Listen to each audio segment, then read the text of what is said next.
Hey, this Naturalism of Yahweh, and this is part 2 to the video I just did prior to that. You have learned in the last video the monstrosities that Walter Plecker have done, removing your true nationality and giving you these terms such as Negro, Black, or Colored. And you can see an instance of Walter Plecker saying that white man blood is Indian blood. And I also showed you an instance of white people living on reservations being called Indian. You see? And I also showed you that Negro and Indian and mulatto all mean the same thing. And I also showed you that there was white people being taken from Africa. They inhabited the west coast of Africa and was taken to America as well, thus showing you that the transatlantic slave trade was extremely diversified, not just one thing. And you also learn that a Negro that is, an African descent whom is not a slave or a descendant of a slave is not a Negro. So let's just say there's an African over there, a free African, and he's the same color as me. He wouldn't be called a Negro under the black codes. Only slaves was called Negroes, and it didn't matter what skin complexion you was. So therefore, who was really the Negroes during the 1600s and on up? We're going to dive into that more. So let's go.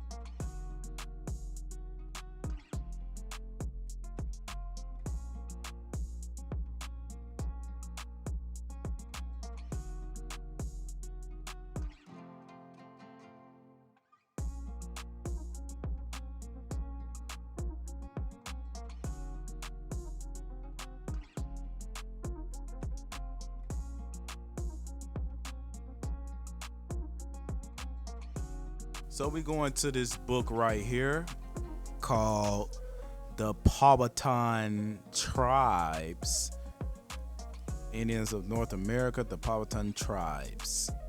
Let's go. And we're going to page 68. And it reads, at the same time, however, black codes classified those Indians living outside the reservation as free persons of color. What did Walter Plecker say in the last video? He said colored, Negro, and mulatto all mean the same thing. Okay? And it says a legal status they share with free blacks and mulattoes. And it says people of mixed black and white ancestry. Indians so classified were now prohibited from hunting on lands claimed by white Virginians. They were also barred from holding a public office and from serving as witnesses in courts of law. Marriages between Indians and whites had already been outlawed in 1691, despite the example of the Pocahontas and John Rolfe, or however you say it. And it says now children with one Indian parent were defined as mulattoes, whether the other parent was black or white. And remember, people, these are modern terms. They're trying to apply a modern perception of the terminology of 1691. What was black in those days?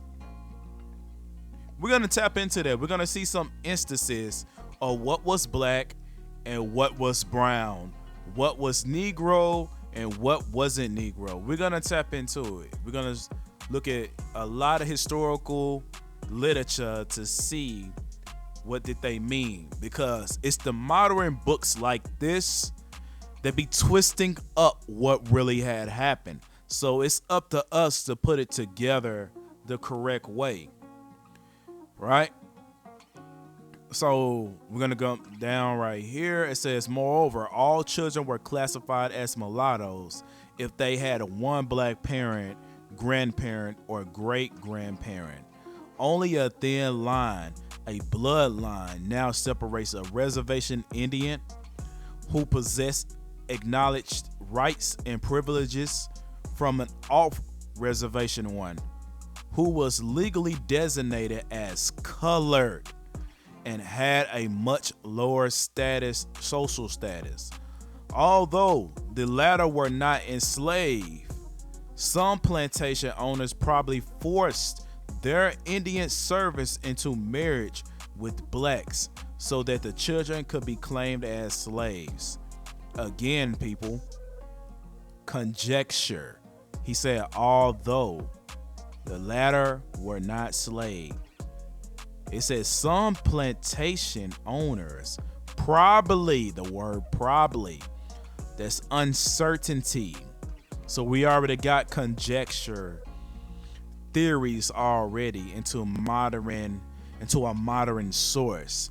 I brought this out to show you that non-reservation Indians, the ones that refuse to be governed by the United States, be stripped of everything what they was, became a non-reservation Indian, thus becoming colored. And again, Walter Plecker said Negroes, blacks, mulatto, and color all mean the same thing. Don't let modern books get you confused, right? So if you want to see that, the way how I broke all that down, go watch part 1. It's all in there. Let's move on. And now we're going to the book Africans and Native Americans, the language of race and the evolution of red black peoples. Now we're going to go to this page right here. All right. It says, as early as the late 19th century, the 19th annual report of the Bureau of American Ethnology noted that a considerable portion of the blood of the Southern Negroes of the U.S. is unquestionably Indian. All right. So you see right here. You see right there. Okay. So let's go to the next one. And it says the 1937 doctoral dissertation of James Hugo Johnston, belatedly published many years later, went further. And he says there developed in the colonial period much intermixture of the Negro and Indian slave. And it says the class commonly called the mulatto is the result in many instances of the union of three racial elements. To the visitor in the South, the physical characteristics of many Negro slaves bore witness to their Indian origin. The mixed race in America today is a result of the union of the Indian, the Negro, and the white man.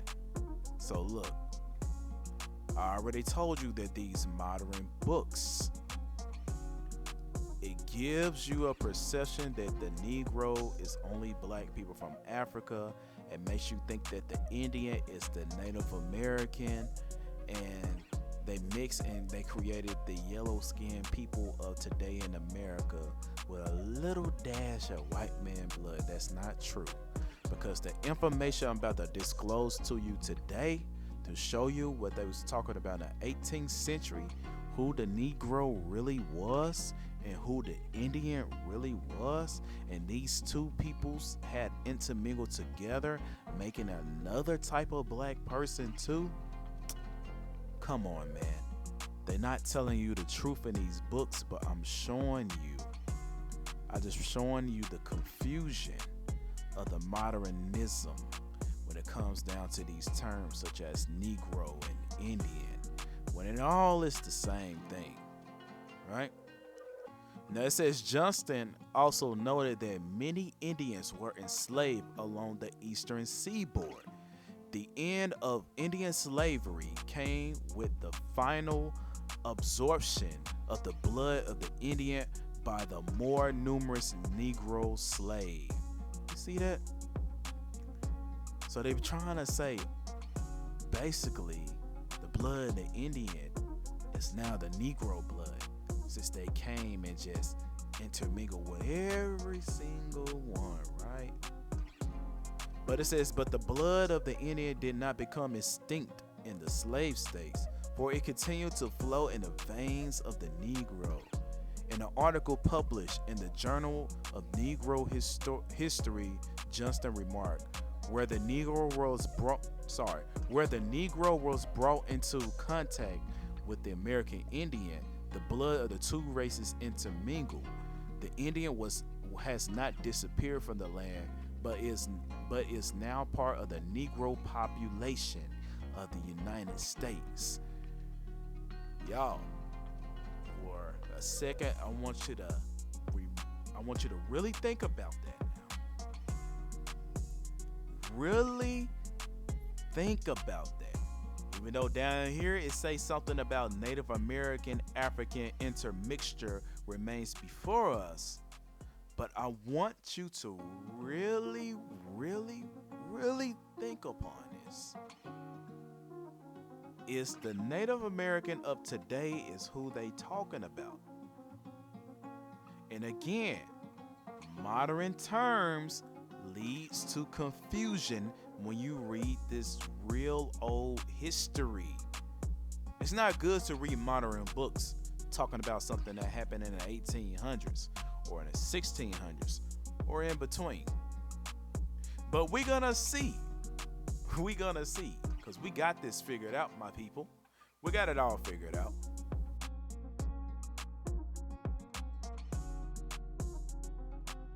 Now this is where it gets interesting with the term mulatto, right?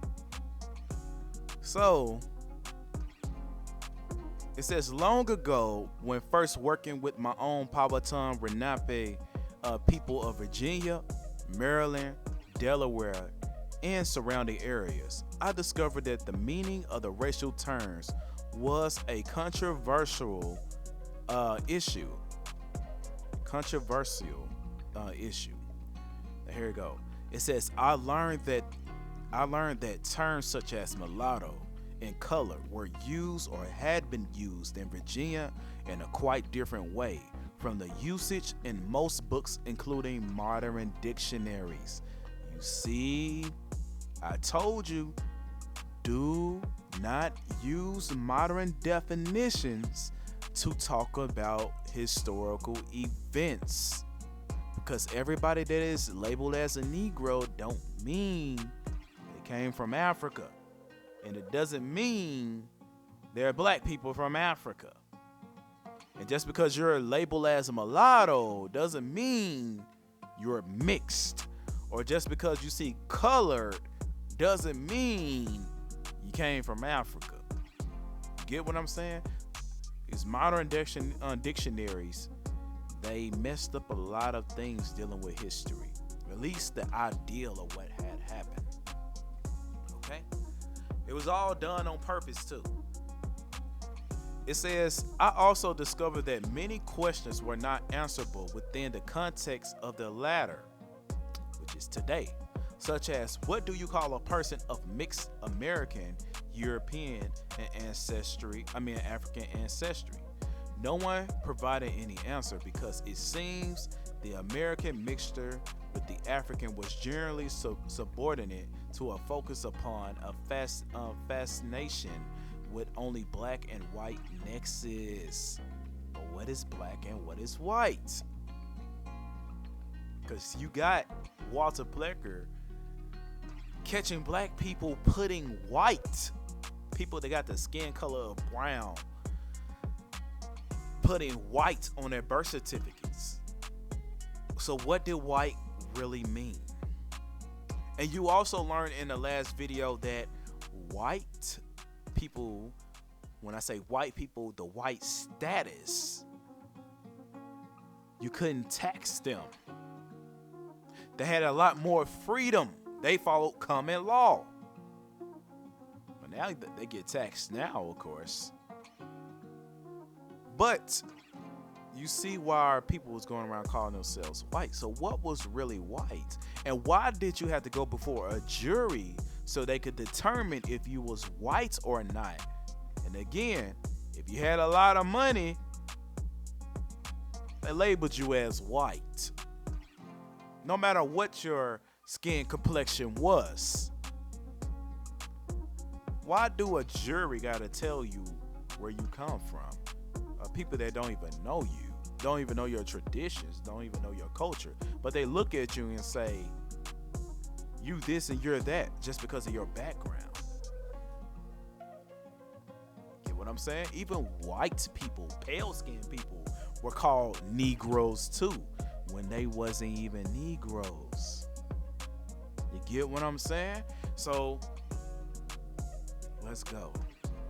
The modern dictionaries all stated that a mulatto was the child of a black and a white, or someone of mixed black and white ancestry. Just two statuses.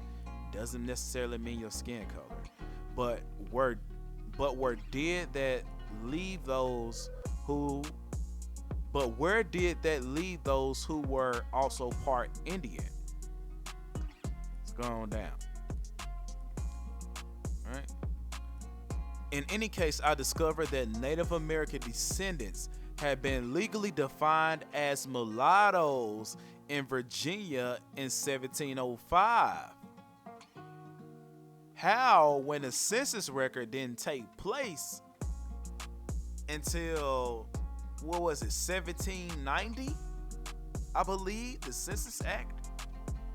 So how was they defined as mulattoes on a record before this record allegedly came to existence? So was they really record keeping before the alleged date?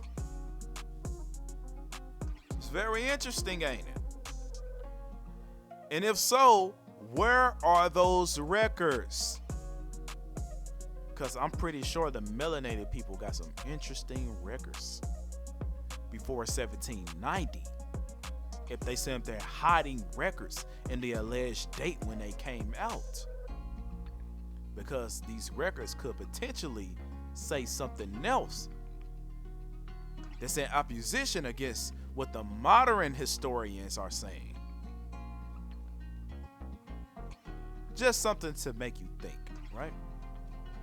And it says, thus, I knew that the dictionaries were wrong and that there was a lot that was hidden from view by the way most authors had written about the southern United States, about slavery, and about colored people. I later discovered also the same thing was true in regards to the Caribbean, Brazil, and much of the rest of the Americas. Right? Americas. It says the unveiling of misconceptions is almost as important as the creation of new conceptions. It was seen, and this is nowhere more true than in the realm of race relations. So before one can before one can seriously reconstruct Black African dash Native American context, one must clear away a lot of mistakes. All right, erasing out of very nature of discourse in a racist colonial setting, as well as mistakes arising from the assumptions that the current meanings assigned to racial terms have an equal validity. Validity. I can't even say these words. I'm sorry, people. You can see the word, and I can care less. And it says for the past. All right. So we're going down. It says, as the reader will see, there is hardly a racial term which has a clear and consistent meaning over time. Let's read that again. As a reader will see, there is hardly a racial term which has a clear and consistent meaning over time and space. Which means, when you think about the word Negro, it wasn't consistent. You can see it in part 1. That's why I keep saying, what is a Negro? What is it? What is a Indian? What is it? And it says, for example, the term Indian or Indio has been applied to many peoples, including the Indians of South Asia, as well as all groups from the West Indies, the Americas, and the East Indies, Filipinos, Chinese, Japanese, etc., Fiji people, the Australians, Papua New Guinea, the Javanese, Indonesians. The list goes on and on, people. But it says the term Negro has been applied to Black Africans, the Indians of India, Native Americans, Japanese, and slaves of whatever ancestry. Black has been used for all of the above and for non-whites in general.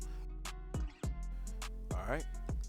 By way of illustration, in attempting to grapple with the problem of Black African Native American mixture, and especially with the question of what extinct African Americans throughout the Americas are part American Indian, it is first necessary to focus upon a clarification of such racial or ethnic terms as we use in colonial and early national periods.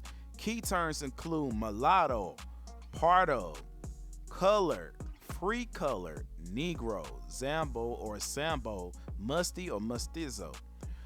And it says, as noted, many modern writers, whether popular or scholarly, have simply assumed that they could transfer 16th, 17th, or 18th century racial terms to contemporary usage without any critical examination of meaning. For example, it has been assumed generally that a mulatto of, let's say, 1600s would be the same racial background as a mulatto of 1865 or of the 1900s, or that a colored person of 1830 would be the same as a colored person of 1930. Do you see, people?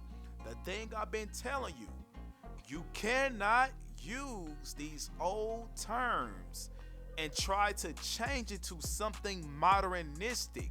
If we're gonna talk about a Negro from the 1600s, we gotta see what type of Negro are they talking about.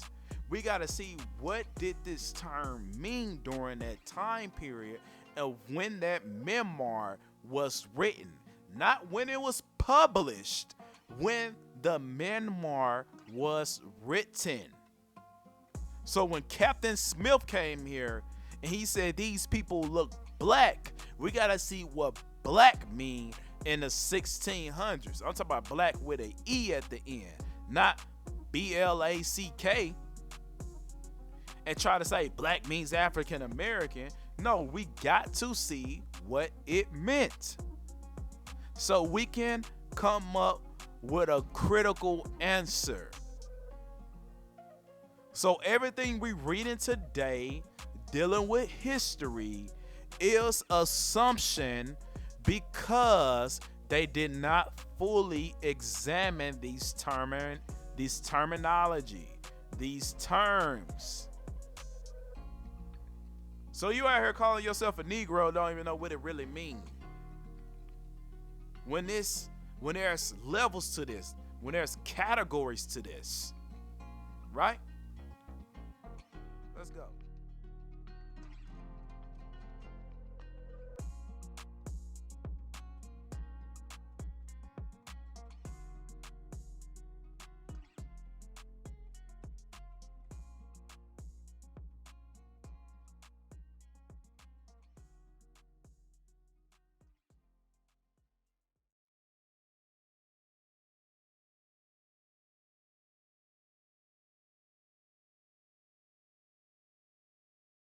Now we're about to tap into the biggest historical event in history, which is the slave trade.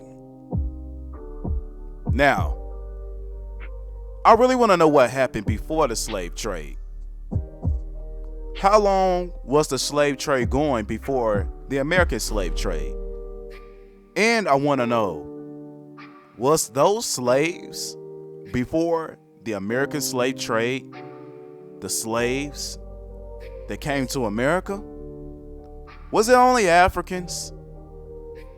Was it specifically just the West Africans? And is that who we are? Let's see what really had happened, so we can know what is a slave, what is a Negro, and what is white, what is black, and what is Indian.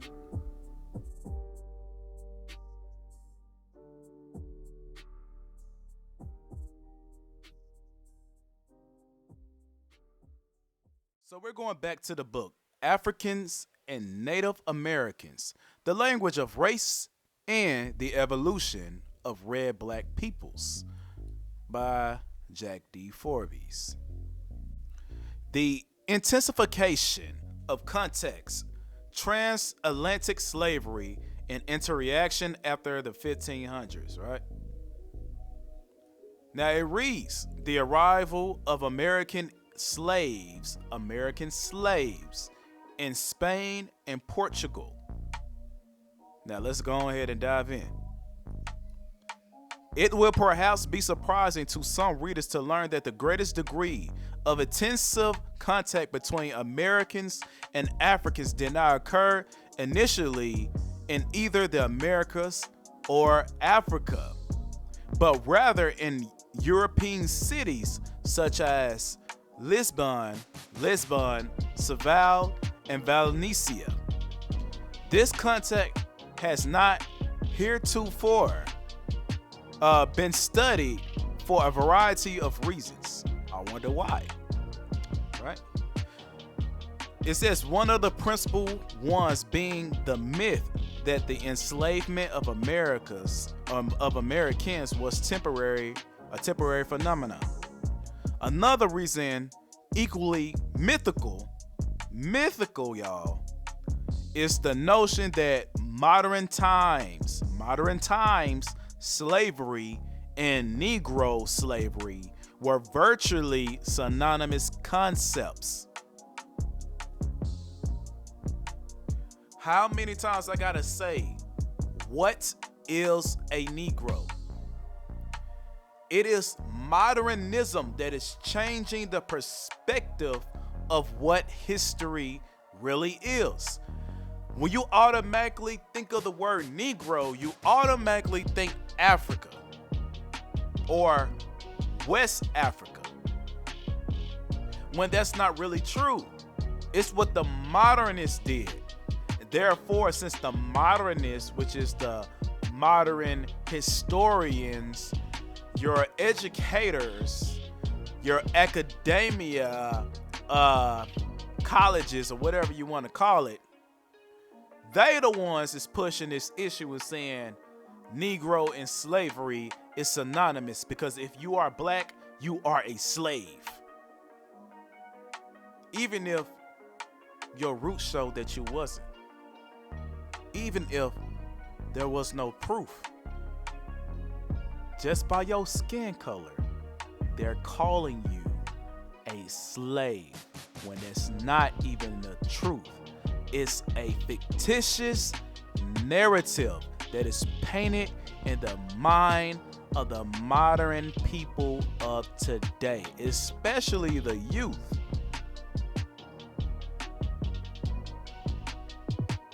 So y'all need to wake up. Step out of this matrix and look at the truth. Just because you're brown doesn't mean you was a slave, or you're a descendant of a slave, or you're a descendant of an African.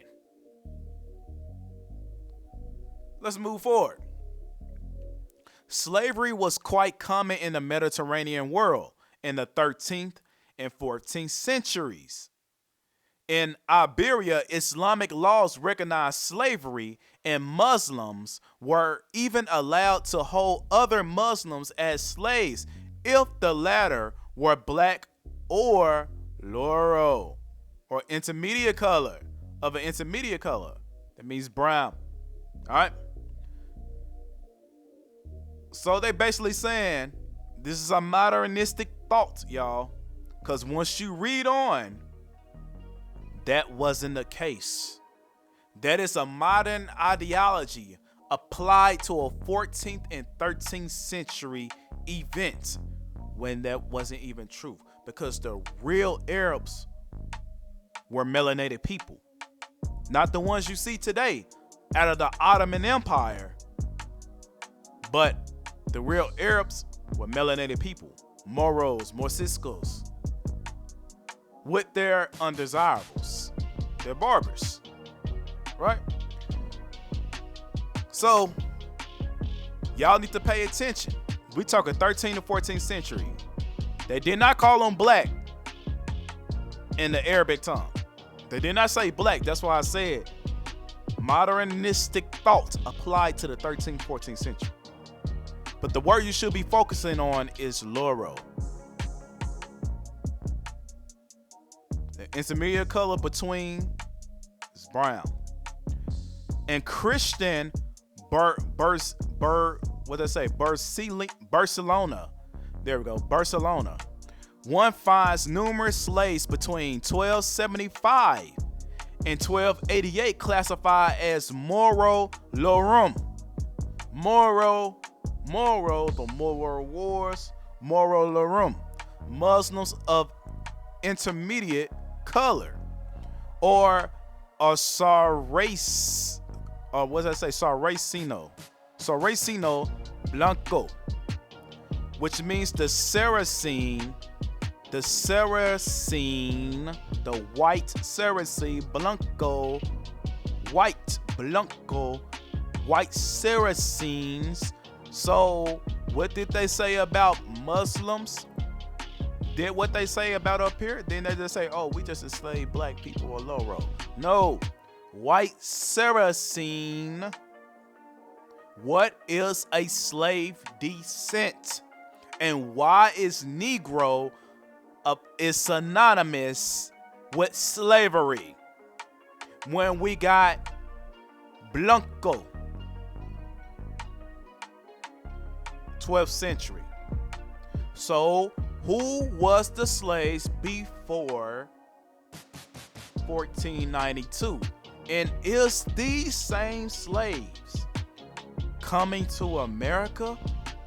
Who was really in the transatlantic slave trade as a slave?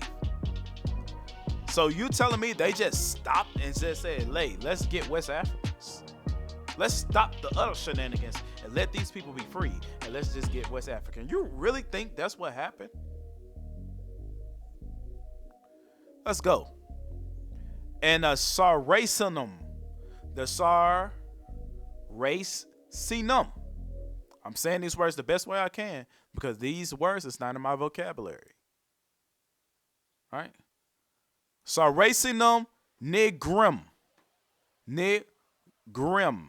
Black Saracen. So we got the white Saracen Blanco and we got the nigrum Saracen. Saraceno. All right? And we got the Saracenem Loram. Saracenem Loram. The Saracen of immediate color. And the Saracen Album. The Album, which is the white Saracen. I'm telling you, all the slaves, what they was labeled before 1492. Because the transatlantic slave trade was the Arabic slave trade, and the Portuguese, Britain, and all them got inspired by the Arabics, even though the Ottoman Empire and the Arabic people came to Britain and started ruling too, along with the Mongol Empire too. So you telling me you was inspired, or was y'all already enslaved by these Arabic Mongol people? Telling me you was inspired? No, more like you was the captive. So you wanted to go do something else and try to capture American Indians and Africans. But who was on those boats coming to America as servants? Who? So you see, we got a Saracen. I mean, not Saracen, Saracen. All these are Saracens, white, mixed, and black. When we say black, we talking brown, all the way to the Sudanese color. And it says in the 13th century, just with the Mongols, Barcelona had many Tartaros, which is the Tartars, which is the Tartarians, which you call the Native Americans today. They had Greek slaves, Bulgarian slaves, Bosnians slaves,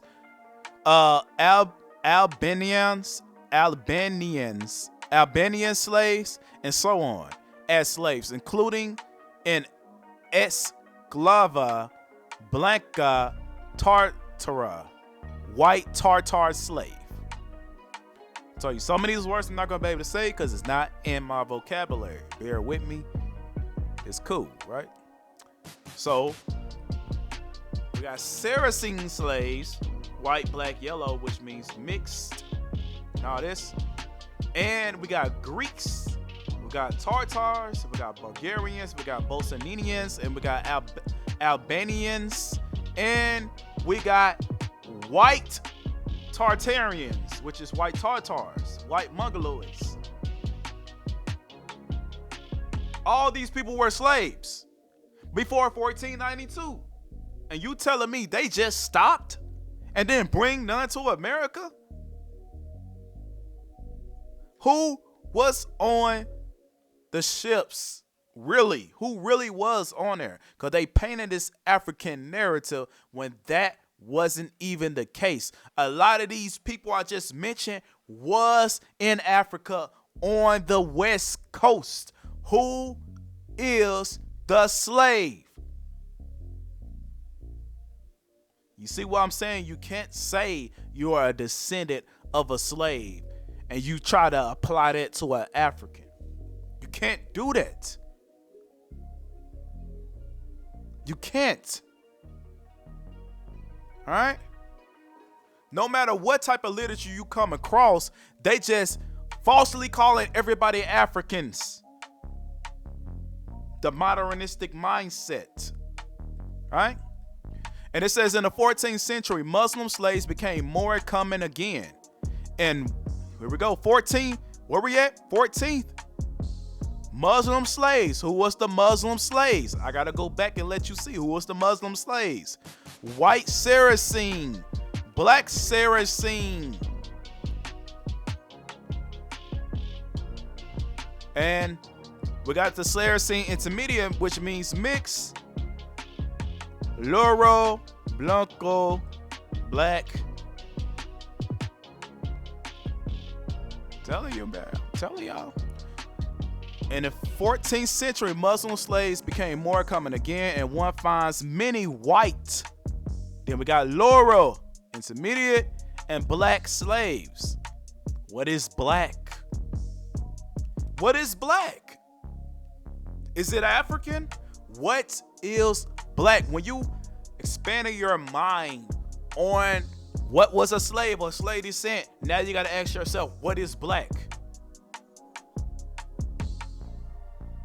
And you want to say, oh, African's so bad. You want to say it's so bad. But when you keep on digging deep, you find out what black really is, and it ain't got nothing to do with African. When you dig deep. Now, in these modern sources, it can be sketchy. But when you pick up them old books, you be like, huh? But I thought this, I thought that. No, it's not that. It never was that. You was just lost in the sauce. You was brainwashed to think you was just a color and think you came from slaves and think you came from Africa. Right? But some people did. But don't put that ideology on everybody else. It says, in the 14th century, Muslim slaves became more common again, and one finds many white, Loro, intermediate, black slaves.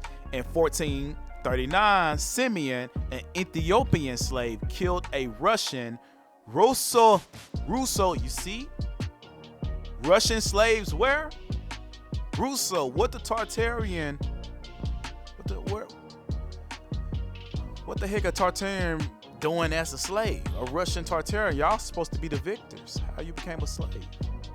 Russian Russo slave. And what color was this Russian? Was he pale skinned? You don't know, because now you're dealing with nationality, right? It says Turkish and Tartar slaves were so present among many Russians, Bulgarians, sorts. And you know what sorts means? Sorts goes back to the word swarthy. It's a short word for it. Probably Sardos or Sardinians. You see? And other called Abguas, Sarquesis, and Sarcasians. So I guess the Sarquesis is Sarcasians, which would go to, y'all for the C, and so on. Probably from the Caucasians. See? Probably from the Caucasians, which is the Caucasus Mountains. So Sarcasians goes to Caucasians to the Caucasus Mountains. So you starting to see these real names. Now tell me, do those names look white to you? See what I'm saying? This is not their stuff, but when you look deep into these names, you will learn all these people were truly melanated in the beginning, and their identity was taken. So they had to make new names and become new people. But Sarcasians, Sarcasians, and Caucasians to the Caucasus Mountains.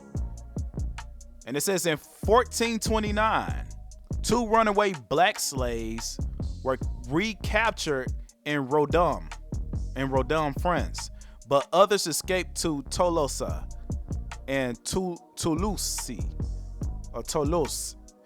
where slavery was not recognized. And it says between 1243 and 1296, of 50 slaves listed in Barcelona, 18% were Loras, Lauras. 10% were black. Again, what is black? And 20% were Saracen only. So we just learned there was a black Saracen, a white Saracen, and a mixed Saracen. And they just said Saracen. You see the games they play, and they put black, and you just learned there is a black Saracen and all these other peoples, but they just said black. This is the games they play.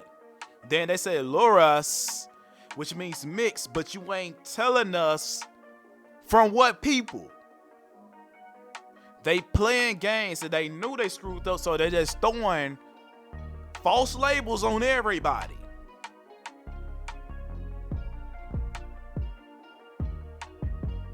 Then they give you these fictitious numbers, right? And it says about 52% were blanchy, or blanchy, which means white, which goes to blanco. But you just said all these other ones. What about the white Saracens? So now, see, they playing games, people. They playing games. In province of Sarrazin Nor, an unesclave blanc, all of this Spanish, I'm not going to say that, were all sold as slaves in the 15th century. This, what is blanc? Blanc, I believe that's white. Enslaved whites, I believe that's what it means. And let's see. Yeah, was sold as slaves in the 15th century. This characterizes slavery in the period with white, black, and brown. Wait a minute. Now y'all making a difference between black and brown. European and African. What? Wait a minute. So you see, right? White, black, brown, European, African. But modernists like to associate white with European. So what is European? What is black? And what is African? You cannot say, oh, they mean the same thing. They mean the same thing. You can't do that. You can't do that after just showing you the different categories and the different slaves, and you got the nerve to sit up here and say, oh, it means the same thing. Where's the intelligence, my people? And it says an Asian slave. So all these are slaves. White slaves, black slaves, brown slaves, European slaves, African slaves, and Asian slaves being treated basically the same. And with a tremendous ethnic variety, although most were from Blackens in Blackens, the Black Sea region or Northern Africa. I thought it was West. But when you go in depth with this stuff, you actually really see where people come from. Who was the slaves? And they just calling anybody black that look black and don't even give you a location of where you come from. You could be a black Asian, a black European, a black Russell, a black Saracen, black Caucasian, a black Turk, a black Turkish, a black Bulgarian, black Russian, black German, whatever black, they're just gonna say you're black. But you got the nerve to say you're a slave descent. How lost in the sauce are you really? And it says in 1266, they talk about, right when I was reading all that, they was talking about the 15th century. The 15th century. That's a free, what? At least a good 75 to 100 years before your African slave trade, when it was already in Africa, mixing all these people up. So is the African slave trade, is it really about Africans or different peoples that happen to be in Africa being shipped off as slaves when they was already slaves? Or a family of slaves? What is it? What is it really? And where did these peoples come from on these Portuguese settlements? It's a lot to think about. It's a lot to think about. So the people that came here that was melanated, are they really African? Or are they from somewhere else and just happened to end up in Africa because their family was traded from back to back to back to back? And everybody know West Coast Africa was the biggest Portuguese colonies. So everybody, it was mixed up there. From Nigeria to what's the name? What's that favorite one they love to say all the time? Angola. Know what I'm saying? And it says in 1266 through 71, several what's that say? Oliva or olivestry, olive-colored slaves were sold in guineas or gonoya, while the 48 slaves named between 1401 and 1499 in that city, 25 were white. Albion. Is that Albion? Albino. White. 15. Nuri. Pay attention to these words, y'all. Pay attention. You see how they say Nuri and then he say black? But did that mean that? Right? And 6 olive vigny.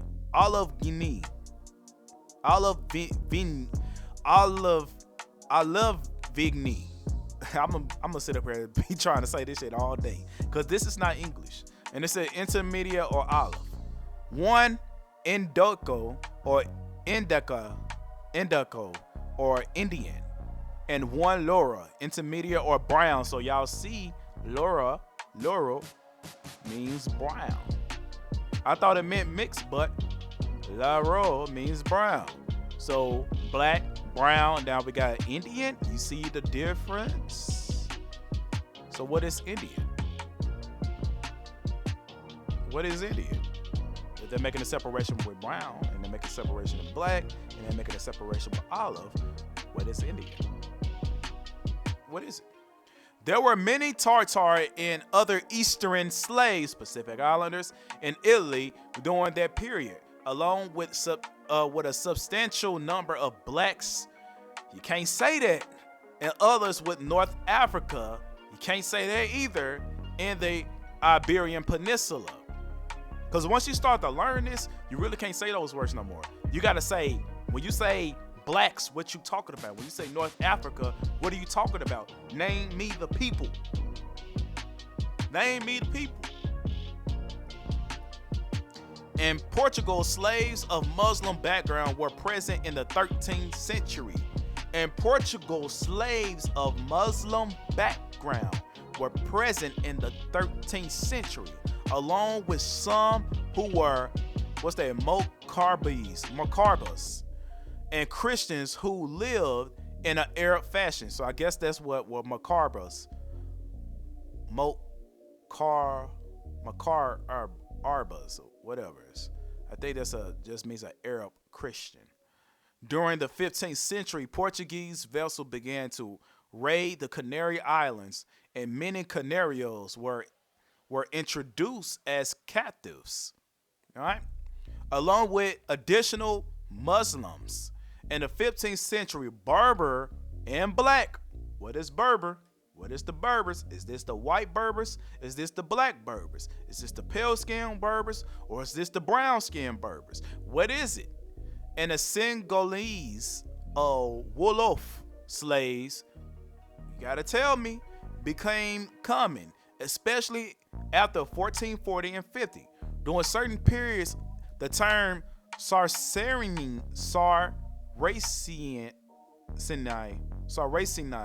was synonymous with servi, or captive, slave, and captive.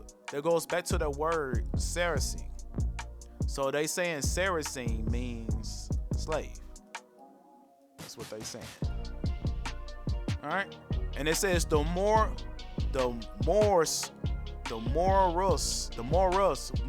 which is more obviously corresponding to a free or slave Muslim. But if you look at the Westwood Dictionary, they say Moor means black, a black Moroccan or some sort like that. And it says while later slaves known as Negro, you can't do that. You can't do it. Do you see the confusion, my people?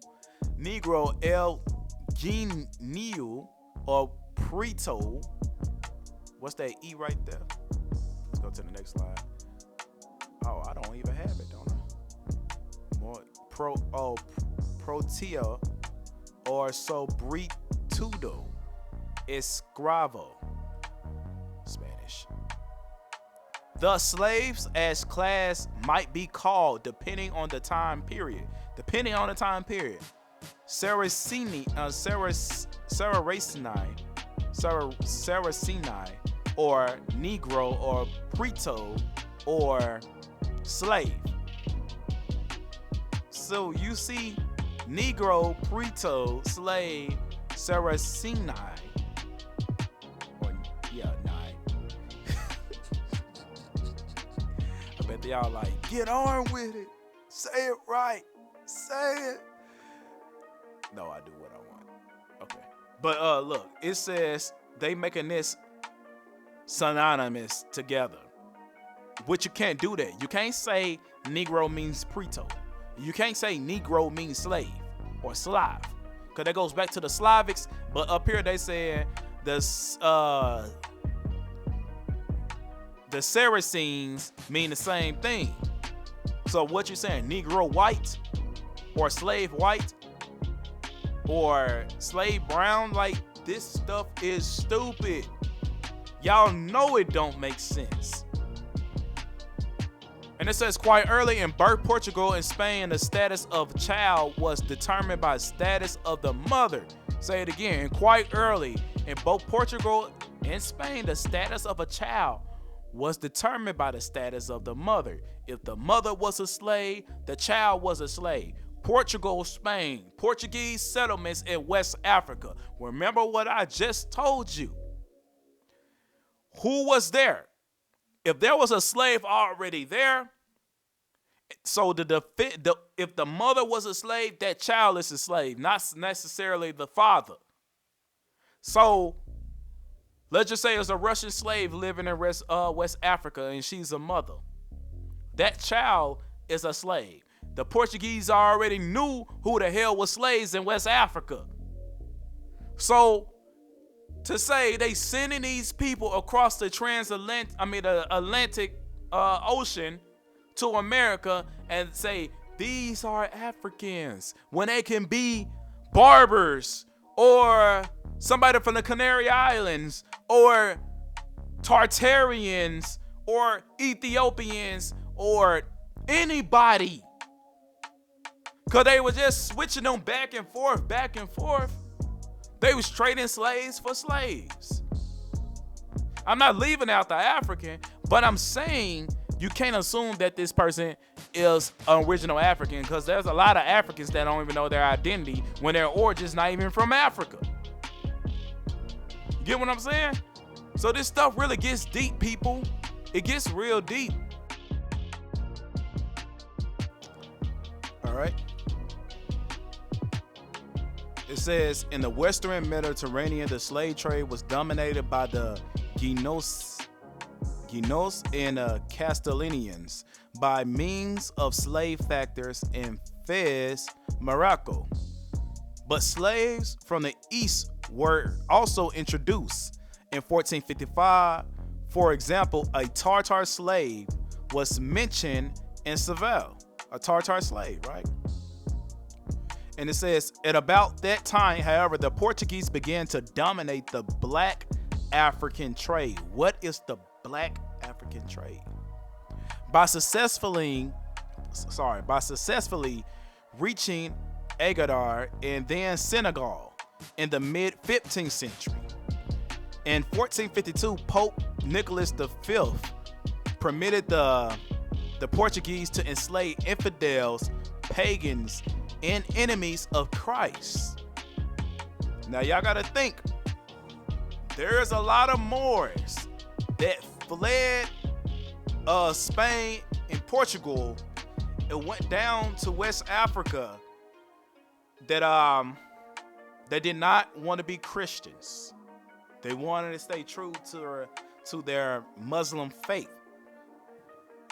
These are noble ones that fled, powerful people that fled, and they was captured in Africa, even though their roots was in Africa, right? So when he said the enemies of Christ, you got to look deep into that. The pagans, you got to look into that. And infidels, you got to look into that. Who are they talking about? They just not capturing anybody with a freaking black complexion, when the Portuguese was a mixture of black people, whites, and mixed people. But y'all really need to know this stuff, man, because if you know who the masters was, it would make you feel so much better. But it's also confusing at the same time, because you just got a thought mindset of the powerful guys was the white people. I don't believe there are other black people enslaving black people doing all these monstrosities. Yes, it was. If you look at the African man today, look at what he do as far as punishments. Look at what they do to the children. Look at what they just did in Uganda to those people that believe in the LGB, ABC stuff. Look at what just happened. A lot of crazy stuff happens, y'all. That is immoral. That is not moral. That's even going too far as a punishment. So y'all really need to think. Just because we all melanated doesn't mean we the same. Get what I'm saying? There's levels to this joint, man. And every melanated person ain't came from Mother Earth. There is people that was created off a petri dish that is melanated, that got woolly hair, that does produce the dog smell. Know what I'm saying? So y'all need to wake up. Just because you're melanated doesn't mean you ain't. You ain't the real being. Alright? Now it says by 1479, the Portuguese were dominated insofar as black slaves were concerned, but the Canary and Muslim slaves continue to be obtained by the Spanish directly. So when the Spanish brought their slaves to Mexico and named it New Spain, who was those slaves? Because they said Muslim slaves. Where did these Muslim slaves come from? Could have came from Arabia. They could have came from the Pacific Islands. They could have came from Russia. They could have came from Europe. They could have came from Tartary. They could have came from anywhere. You just can't say because of their religion they're black. Because they're a slave, they're black. That's not true.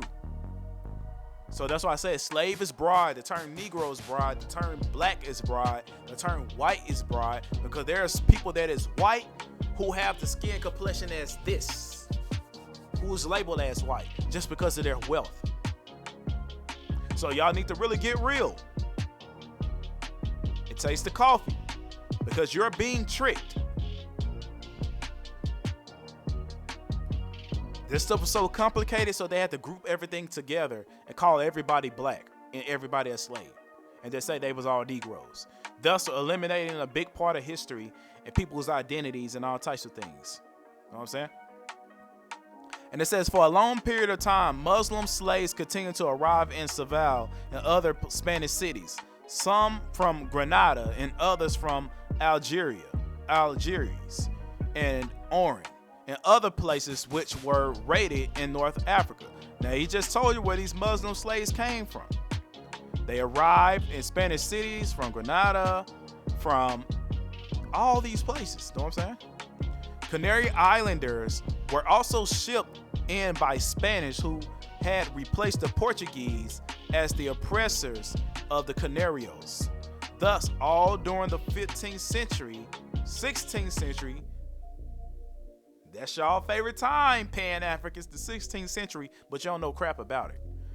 In the 17th centuries, the slaves of the Iberian Peninsula were of all colors and many nationalities, including Greeks, Slavs, Turks, Egyptians, Asians, Indians, and Americans, and so on.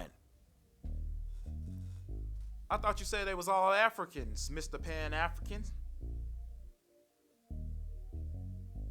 I thought you said they was all Africans, Mr. Pan-African. It's crazy, ain't it? A Portuguese expedition to Gambia in 1457 took with an Indian interpreter Jacob. Why they had to go to Gambia with an Indian interpreter? Right?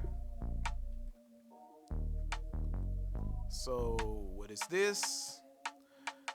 The Christian Castilians possessed slaves of many kinds in the 13th and 14th centuries, most of whom were Moors or Morezno, Moors, children of Moros, and perhaps Morenos, still Moors. You know what I'm saying? Yeah, let's continue. And it says some were classified by color: white, black, or loro. Again, we just learned that loro meant brown. It don't mean mixed. I thought it meant mixed, but it means brown. As in a Cataluna,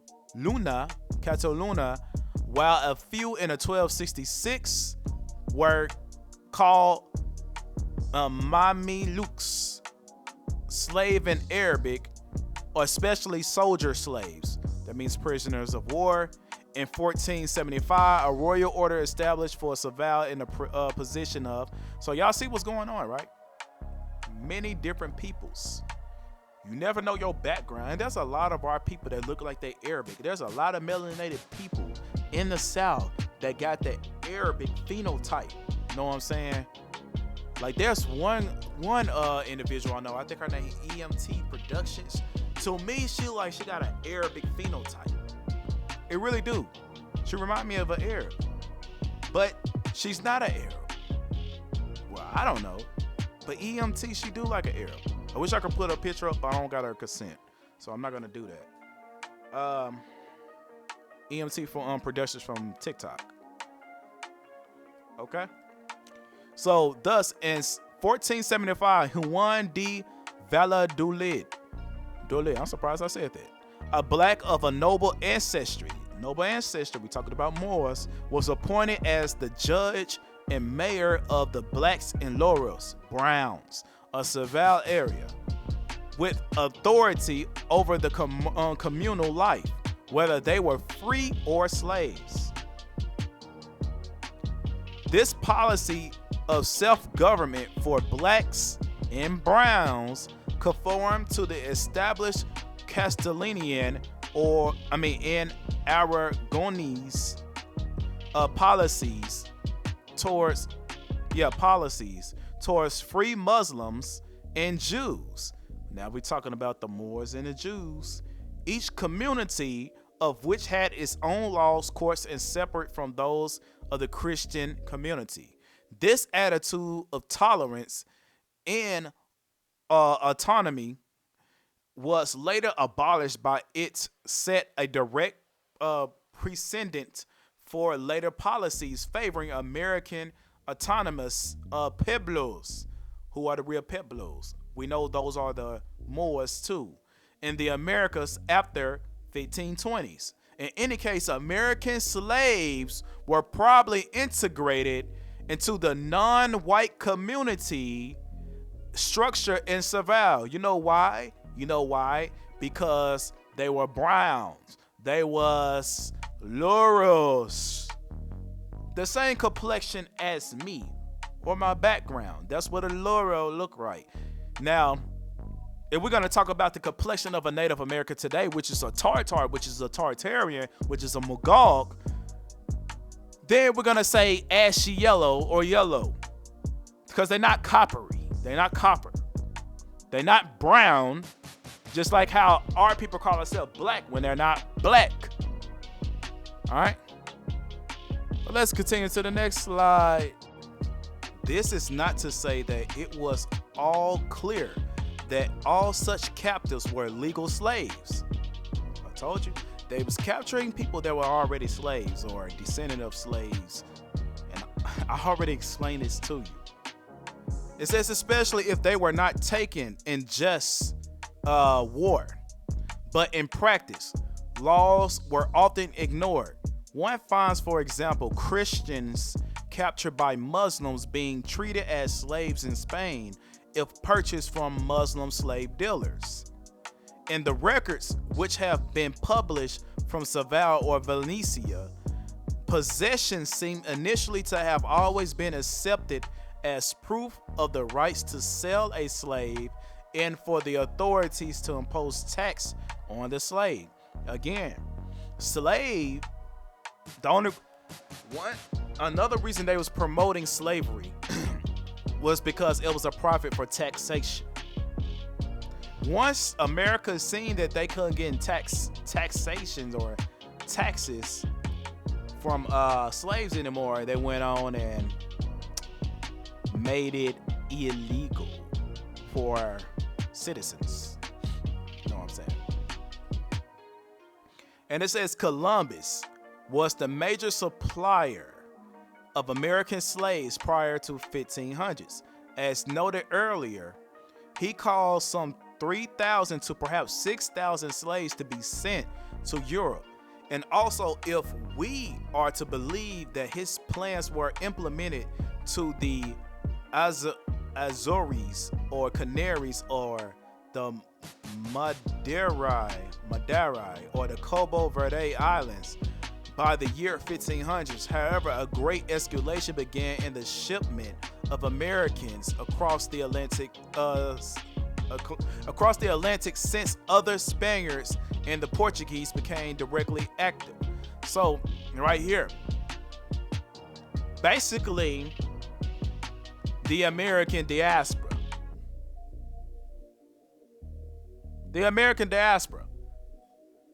We got American Indians being sent to where? Y'all gonna find out where, because it's very interesting. And once we get there, I want to know why you Pan-Africans, you never taught this, or why you never even say anything about this, or is you simply ignoring it, or you just don't know? We want answers. I want answers. Because there's an American diaspora. And you acting like the African diaspora is the biggest one, when in reality, it really isn't. It really isn't. It's really not. But they want you to focus on it because they're trying to eliminate your identity. All right. And it says in the year 1500s, Americans were directly transported to Europe from the Caribbean islands, from the coast of South America, and from Terra Nova, Newfoundland region. 3 major new sources of slaves were thus opened up, and it was necessary to examine this subject before proceeding to an analysis of what happened to the Americans when they arrived in the eastern lands. So you see, there's the American diaspora. Slaves from Terra Nova showed up in the slave markets of Seville and Valencia very soon after the 1500s. And Valencia during the period of the 1516, we find in 1503 Miguel age 20, and Manny, age 10. In 1505, Juan in the 16, my bad, I about to say 1600s, 16, and Pedro, 16, in 1507, Antonio, 8 years old, Juan, oh snaps, that's a, wow, Amarco, that reminds me of Amaraka, Amarco, 18, and 1515, Ali. Now, and it says now in Mahar, 20, and in 1516, Catalina, 28 years old. And it says these 8 slaves were, with one exception, all obtained from Portuguese sources. They were all classified as Negroes. And remember, these people were taken for Terra Nova, which means newfound land. Newfound land, Terra Nova. And these people had to be what? American Indians. And they were labeled as what? Negroes, except Juan and Pedro, called simply slaves. Now in Savile, between 1810 and 1515, some 13 Terra Nova slaves were registered and sold, including in 1510, Isabella, age 20, Cristobal, age 20, Vergita, age 17, in 1511, Pedro, age 20, and Antoine, age 25, and Felipe, age 14, in 1512, Pedro, another Pedro, age 25, Catalina, age 18, Antoine, age 25, another Antoine, in 1513, Fernando, age 20, and Maria, age 25. And of course, these people was renamed. These are all American Indians. In 1514, Francisca, age 14, in 1515, Maria, age 20. 2 of these slaves were categorized as Negro, 1 as Laurel, brown, and 10 as slaves only. That's interesting, ain't it? But why is they saying slaves only while all these people was taken from America? Could it be that the slaves only, could they be the Mongols? Could they be the Mongols, the unnamed ones? Because they were surprised. Because they called them Negroes. Then we got Laurels. We know the Laurels is not you, Mexican man and Native American man, because y'all are the same people. And the Browns, y'all know who the Brown is. Hello. And 10 as slaves. I think those 10 as slaves was the Native Americans. Not the American Indians, but the Native Americans. And it says in 1525, the Spaniards Esteban Gomez made a voyage up the Atlantic coast in North America, bringing back many Indian slaves, many Indians as slaves. Allegedly, they were set at liberty, but perhaps some Terra Nova slaves, that's what we are, Terra Nova slaves, after 1525 were derived from Gomez's voyage. All right, so you see the American diaspora, this is an instant of it, of American Indians being sent to Europe, but you're gonna see they were sent to more than just Europe. Everybody knows that American Indians were sent to Europe, but you didn't know those American Indians was labeled as Negroes and Laurels, right? Yeah, and slaves too. All right, so let's move on. The Tabios, people from the Terra Nova, being often described as Sulti,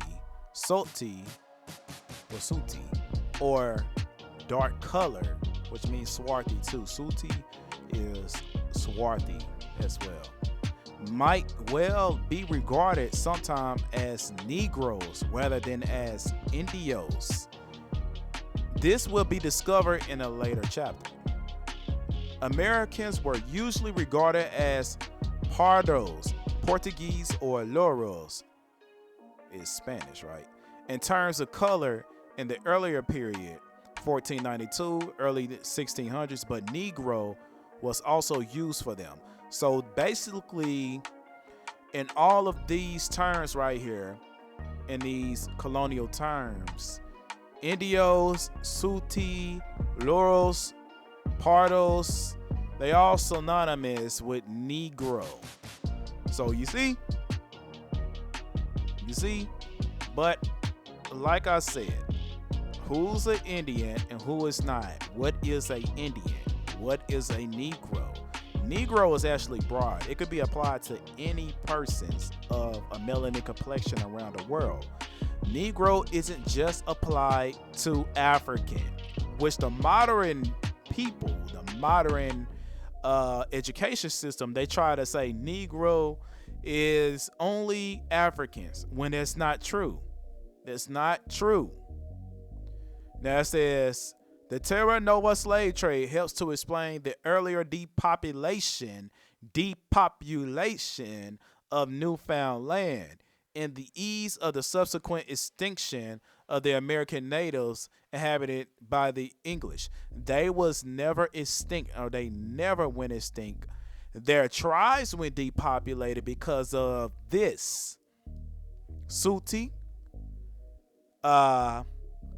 Pardos, and Loros, and becoming Negro. They was exterminated by paper genocide, not by sword, because these was extremely rebellious people. They were strong people. They were warriors. The Indians exist today, and we are those people, right? We are those people, and a lot of our people was shipped overseas. During this time, they didn't even went in depth inside of North America yet. They was still on the coastlines, know what I'm saying? Trying to colonize the coastlines. They wanted to be close to the ocean, but they went deep in America. So they out here talking about extinction when they didn't even just went into the whole entire Americas yet. Allegedly. But again, y'all gonna see what else was happening in my later series of this. You're gonna see what was happening along with the Atlantic slave trade on why depopulation was happening. Cataclysm was taking place at the same time. And you might want to ask yourself, why was they enslaving people? Why was they doing this in an immoral sense? Because they was evil, they just want to do it. Blah. No, there was reasons this was happening. When you think depopulation, when there wasn't enough people and people wasn't doing what they supposed to do, just put two and two together. But we had cataclysms, and y'all gonna see. I'm telling you, these series is gonna get very interesting. I swear it is. All right, let's go to the next one. All right. The second source of slaves after the 1500s was the Caribbean region, which very soon included the adjacent coasts of South America, Florida, Carolina, and Mesoamerica. Many Americans were taken as slaves to the east, to Spain, to the Canary Islands, often as a result of the direct authorization of the crown. In 1499, for example, Vicente Yanez Pinzon was authorized to discover islands and mainlands in the Indies. And permission was given to take all manner of slaves, Negroes, Loros, and others. All of this was all these were black people, y'all. No matter what you try to say with it, but the others, we say the Mongoloids and the other people that invaded America in the 13th, 14th century, and so on and so on. And it says, who in Spain are held as slaves? I'm not going to read that. That's Spanish. Moreover, the authorization given by Fernando and Isabella to Rodrigo de Bastidas, June 1500, allowed for the importation of slaves to Spain who were Negroes and Loros, who in the kingdoms of Castilla were held and reputed for slaves, of whom the crown was to receive a quarter share. A similar clause was inserted in another authorization of the same year. Speaking of the late 1403 expeditions to the northern South America, Jose Antonio Seco states that one of the objects of these expeditions was that of robbing human beings in order to sell them as slaves. The expeditions were to obtain slaves from among the Negroes in or Loros who lived in the discovered lands. As we shall see in the later chapter, Loro was regularly replied as a color term for Americans, while Negro was also used. But in this case, the usage meant simply that any brown or black people found could be enslaved if people of similar status were already held as slaves in Spain. When they say people of similar status, they talk about other brown and black people from different places. So you see what's going on. What is a Negro?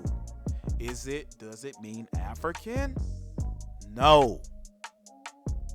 I told you I was gonna break this down for you. All right.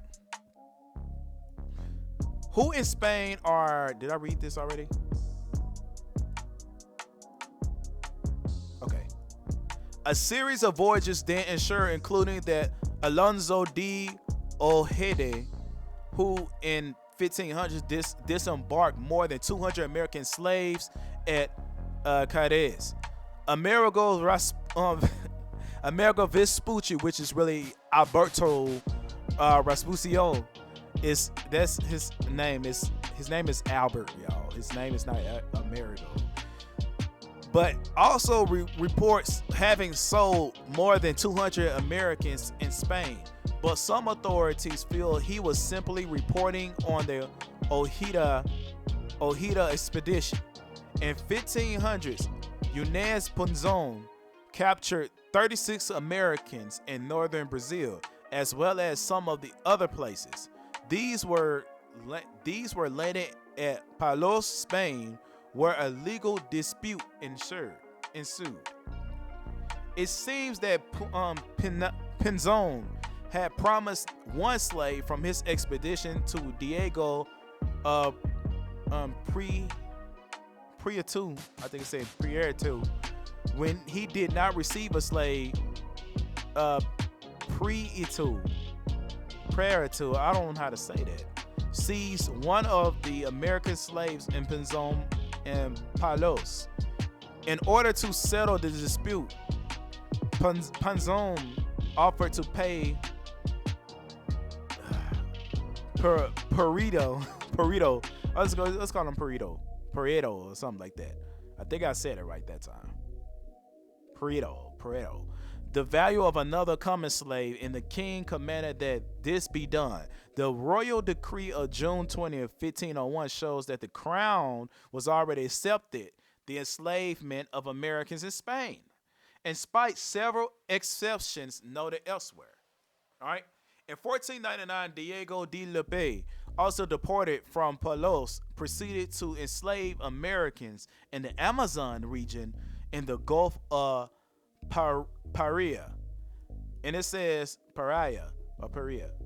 The slaves were turned over to the Bishop Juan Rodriguez de Fonseca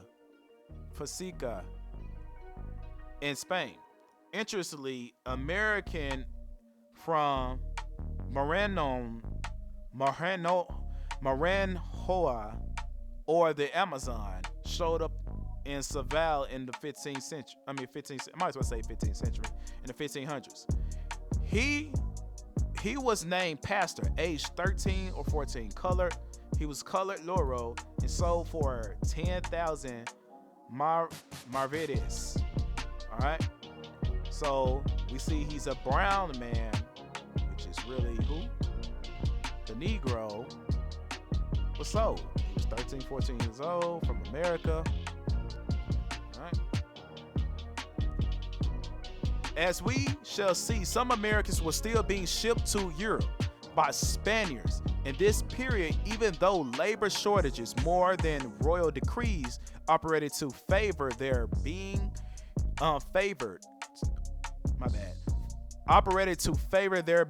retained in the Americas. It was primarily Cuba, Haiti, Borinquin, which absorbed Mayas. I thought they said the Mayas was extinct. They was not. From Yucatan, and the Huastecas from Mexico, and the Mosquitos from Nicaragua, and various other nations during this area, rather than Spain itself.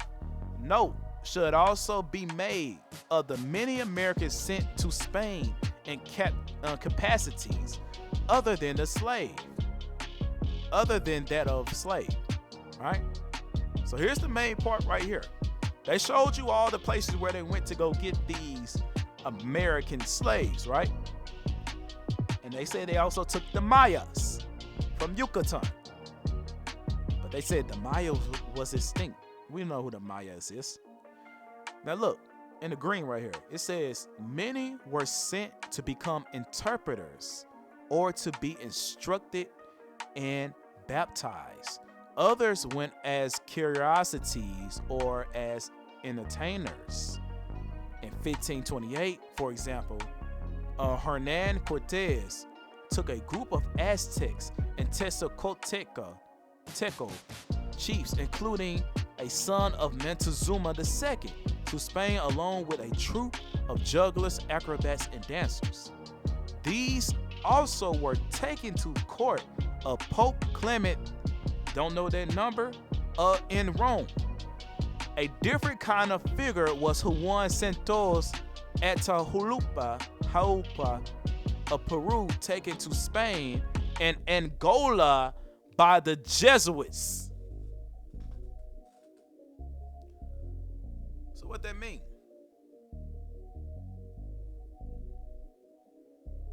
What that mean? American Indians was taken to Africa. Oh, they're just one, naturalism. They're just one. Okay. Let's go. In the 1500s, Pedro Alvarez Cabral, sailing to India, touched along the Brazilian coast. It appears that at least one American was sent back to Portugal with Gaspar de Lemos. This initial friendly contact was not to last. However, since the King of Portugal seems to have envisioned the coast of Brazil as a second slave coast to be harvested in the manner of West Africa, the next Portuguese settlement, in 1502, he led a contract to Fernando de Noronha and a company of merchants to trade the Brazil wood in slaves. Who was the slaves? They were to send to Brazil 6 ships each year. 4 ships were sent to 1503 and they returned to Portugal full of wood and slaves.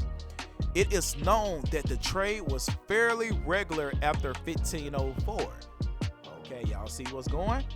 From the very beginning, then Americas was acquired as commodity and shipped to Europe, as well as perhaps to Africa. Remember earlier I told you the Portuguese was trading African slaves they was trading American slaves for African slaves, then taking them back to where? America. So who is on the west coast of Africa? Is it American Indians predominantly, or is it Africans? You let me know, since y'all think everybody over here is African. So I guess they took all the American Indians and put them on the west coast. Because by that logic, that's what you gotta say now. That's what you gotta say now, Pan-Africans. Let's move on. In any case, one can see that between the 1530s and 1570s, the Portuguese were actively attempting to market American slaves far and wide. That means past the Americas, past Europe, So where are the places these Americans went? These Laurels, these Negroes went. Within Brazil, the enslavement of Americans proceeded very rapidly, primarily for use in sugarcane and cotton industries. Letters of the Notaris between 1535 and 1550 document this process, as in 1545 when Pero de Goes wrote to the king that in the fields and sugar refineries of Sao Tome there were enough slaves. The population of San Vicente in 1548 included 600 free persons and more than 3,000 American slaves, including to a letter of Luis de Goes. So they telling you, everybody want to keep talking about, no, those was Africans. Those was Africans. No, those was Americans. Those was American Indians that was Negroes and Laurels. When I say Negro, I'm talking about a super dark color. Moros, brown skin. And it says in 1549, the Jesuits began preaching to the Americans free and slave, as well as the Mamalucas, mixed bloods, in Portuguese. That means the Indians mixed with Portuguese. My people mixed with the Portuguese. Mamalocos, pay attention to those names, because when you see these in those history books from the 14th century and on up, you know who the Mamalocos is. Alright? Who the Mamalocos was. Their letters from 1549 on contain frequent references to the escravos de terre, American slaves, who were very numerous. A few black Africans began to be introduced in the Pernambuco area, where from the beginning they worked together with American slaves. In 1548, for example, Hans Staden found Morin and Presley Liensky, Skolavian. What's the name? Skolavian. That sounds like a freaking German name. Presliansky. I can't really say that. But it says Moors. Yeah, of course Moors. Moors and Brazilian slaves used together against an enemy group. These Moors could have been the Tupuya slaves. However, 2 years later in San Vicente, Stand-in frequently mentioned American slaves, usually the Carrijos, and said that the Portuguese had many. Ulrich Skolmid, damn, this gotta be a German, who passed through the same region in 1553, carried 20 Carrijos to Lisbon with him, where 2 of them died. He very likely took some of the remainder on with him to Antwerp. Yeah, those he had to have been a German. So I already figured Germans was in it, and the Germans was Moors too. Now this is the main part. One of the main parts. Especially in the southern and northern parts of Brazil, São Paulo, San Vicente, and Maranhão, in the interior, the enslavement of Americans continued to be the I am butchering this stuff right now, bro, but please bear with me. It's like I'm speaking so fast before I think. You know what I'm saying? But let's start that part over. Slow down, Natural. Slow down. I'm laughing with y'all, people. I'm laughing with y'all. But it says the enslavement of Americans continued to be the major source of labor for centuries between 1630 and 1650. For example, for 100,000 to 200,000 Americans from the Paraguay region were enslaved and sold in Sao Paulo, Rio de Janeiro, and elsewhere. In 1570, the Portuguese crown attempted to limit the enslavement of Americans to those captured in armed combat and those from certain specific nations such as Amarios, Moros. In 1887, enslaved Barces Americans were to be seen as free workers serving for a term, whether fixed or otherwise. So indentured servitude, right? In 1595, Philip II, ruler of both Spain and Portugal, prohibited enslavement except in war, which he declared. King Philip in the New England War, King Philip in the Indian War, England War, all that took place. It was King Philip, y'all. But how many times we gotta say we are prisoners of war? We was warriors, but we are prisoners. We got captured, and we are descendants of the prisoners of war, the Amarucas. We are the descendants of them. They are the prisoners of war. None of these measures eliminated native slavery. See? However, it increased greatly again during the 1630s. That's after 1619, ain't it? The alleged African slave trade, right?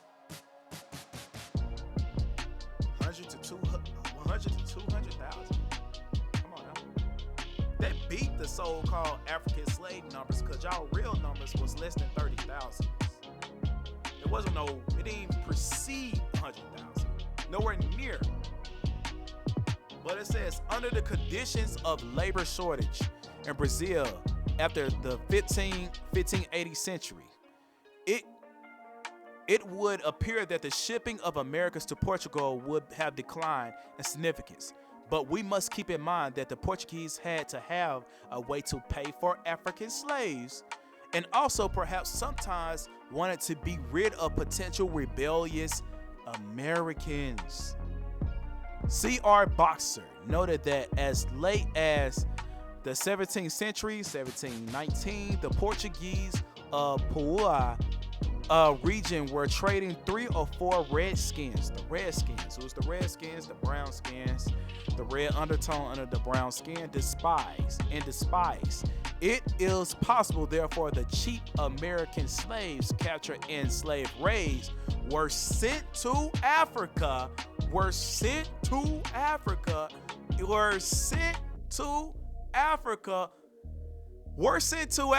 I had to put a Dr. Umar Johnson face right there, because that's what he do. Were sent to Africa and Portugal in exchange for Africans.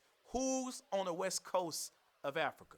Why do Africans yearn to come to America? Is it because there's an ancestral connection, a spiritual connection to America in that bloodline, because they feel like they're not home?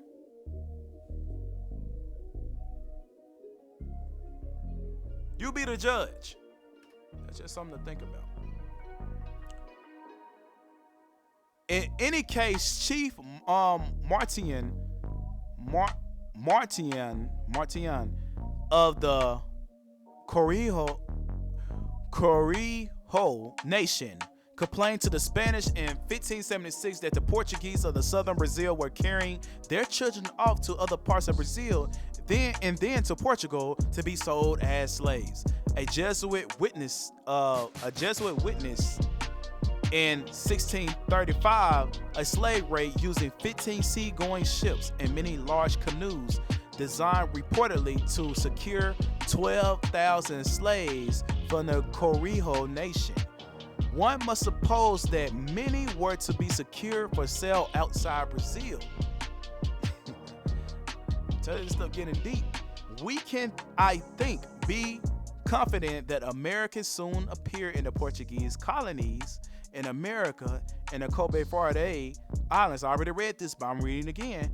The high death rates of the Portuguese sailing vessels of the period would make necessary the replenishing of crews in Brazil, and at somewhat later date, the use of Brazilian natives in mixed bloods, that means mixed with Portuguese, and African trade in various capacities.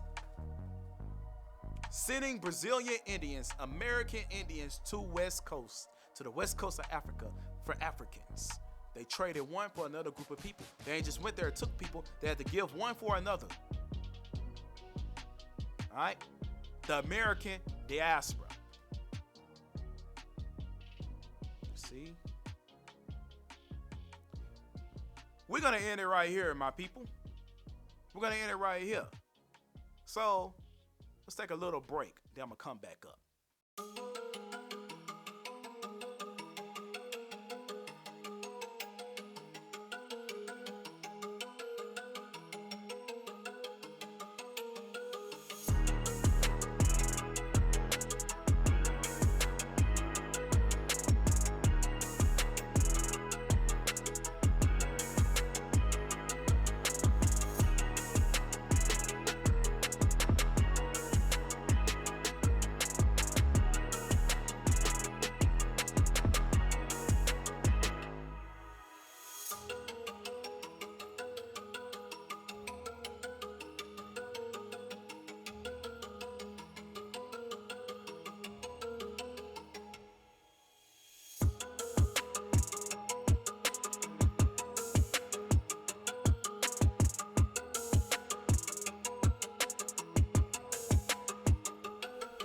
So you have learned that before the 1600s, there was a variety of different slaves that was around before 1619. And you have learned the different nationalities of these slaves and different so-called slanderous terms that was used for black people and other black people of around the world, and also whites and other nationalities, to show that once they became a slave, their nationality was strict and they became a certain color in Spanish or whatever language. So I also have stated that these same peoples came to Portuguese settlements and other settlements in West Africa and was those slaves in West Africa before the transatlantic slave trade had popped off. And I also told you that the purpose of the slave trade was trading slaves for slaves. So let's just say you're getting German slaves, you're gonna switch them out for Russian slaves.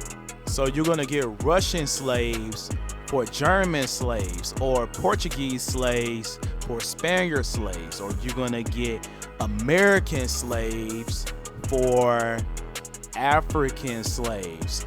The purpose of the transatlantic slave trade was to trade for slaves, in addition for another slave. So what was they trading for the African slaves? American slaves, because the American slaves was rebellious. So when you think about it, who was the most rebellious slave? Was it the African or American? And then when you look at all these slave movies, they show you slaves being rebellious.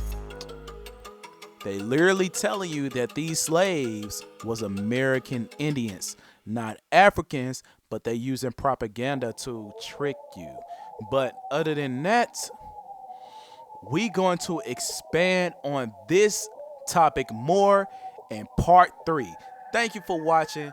See you next time.